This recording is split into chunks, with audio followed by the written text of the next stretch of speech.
dan selamat siang untuk kita semua. Pada video saya kali ini, saya akan memberikan tanggapan singkat saya terkait dengan ketiga calon wakil presiden cawapres yang berkontestasi pada pemilu 2024 yang beradu gagasan dalam debat yang digelar di Jakarta pada tanggal 22 bulan Desember malam. Dan tema debat kali ini adalah ekonomi kerakyatan dan digital, keuangan, investasi, pajak, perdagangan, pengelolaan APBN, APBD, infrastruktur, dan perkotaan.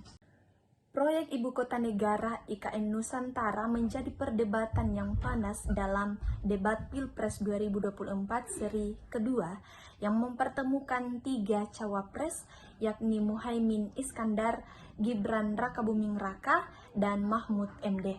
Kemudian pada debat tersebut Gibran menyebutkan bahwa anggaran IKN tidak sepenuhnya ditanggung oleh APBN.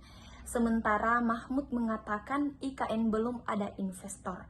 Dan juga Muhaimin Iskandar menyebut akan membangun 40 kota baru. Dan kita juga bisa melihat bagaimana Muhaimin Iskandar, pasangan dari Capres Anies Baswedan, agaknya kerepotan dalam menjawab pertanyaan yang dilontarkan dari pesaingnya, yakni Gibran Rakabuming Raka, terkait dengan State of the Global Islamic Economy. Dia mengatakan bahwa dia tidak mengetahui hal tersebut. Dan dalam debat ini Gibran Rakabuming Raka menjadi cawapres pertama yang menyuarakan visi dan misinya dalam debat Pilpres 2024 seri yang kedua dengan mengusung visi dan misi dalam bidang ekonomi yang berkelanjutan, percepatan, dan penyempurnaan.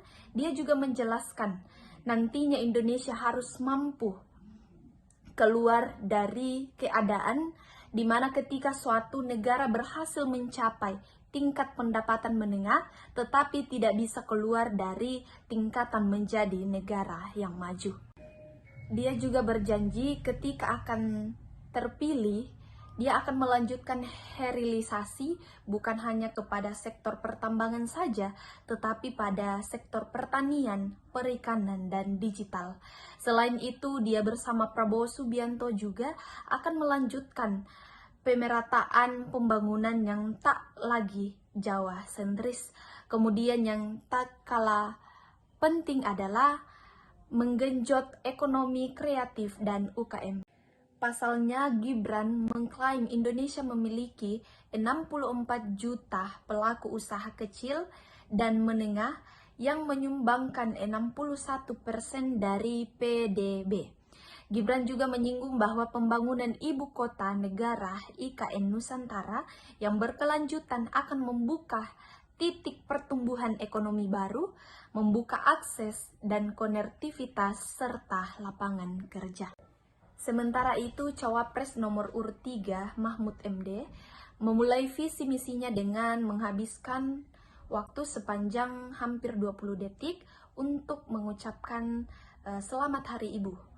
Sebelum melanjutkan dengan mengatakan bahwa sesudah itu kita harus melanjutkan pengabdian kita kepada Ibu Pertiwi. Mantan Ketua Mahkamah Konstitusi itu menyoroti maraknya korupsi di Indonesia sebagai penghalang terbesar untuk mencapai kemakmuran ekonomi. Mahfud MD menyoroti hasil riset Transparansi Internasional yang mengatakan korupsi terjadi secara masif di eksekutif, yudikatif, dan legislatif secara besar-besaran.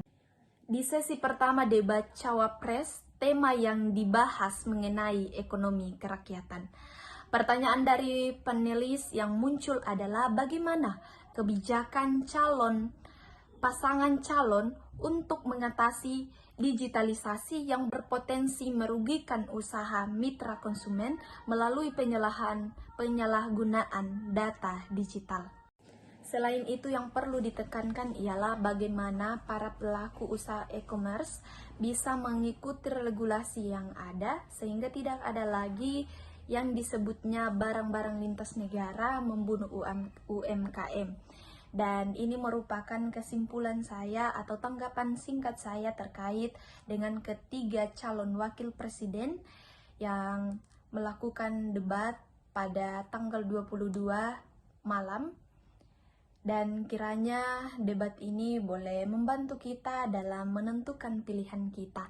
Nah, pesan saya untuk kita semua yang nantinya akan mengikuti pemilihan di bulan Februari, mari kita memilih secara bijaksana dengan tetap memperhatikan integritas kita agar pemilihan di 2024 ini boleh berjalan dengan baik.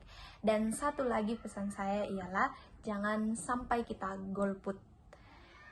Dan terima kasih telah menonton video saya. Shalom dan salam sejahtera untuk kita semua.